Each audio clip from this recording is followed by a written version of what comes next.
2001ರಿಂದ ರಾಷ್ಟ್ರೀಯ ರೈತರ ದಿನವೆಂದು ರಾಷ್ಟ್ರೀಯ ರೈತರ ದಿನವೆಂದು ರಾಷ್ಟ್ರೀಯ ರೈತರ ದಿನವೆಂದು ಆಚರಿಸಲು ರಾಷ್ಟ್ರೀಯ ರೈತರ ದಿನವೆಂದು ಆಚರಿಸಲು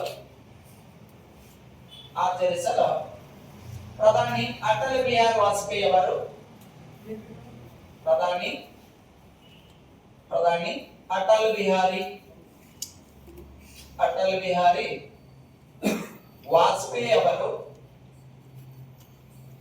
ವಾಜಪೇಯಿ ಅವರ ಕರೆ ನೀಡಿದರು.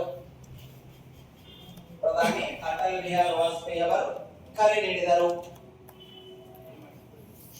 ಒಂದು ಸಪಂಡ್ ಬಂದ್ಬಿಡು ಚೌಧರಿ ಚರಣ್ ಸಿಂಗ್.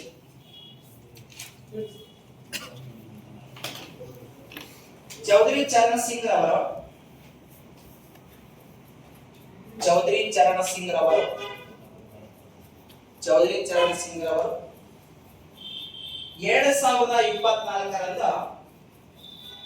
2024ರಂದು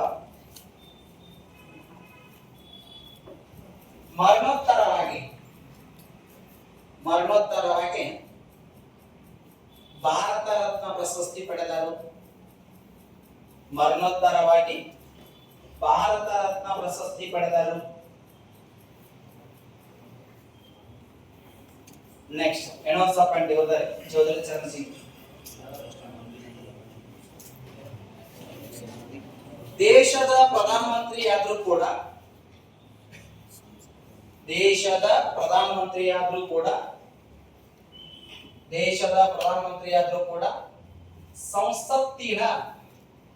ಸಂಸತ್ತಿನ ಅಧಿವೇಶನದಲ್ಲಿ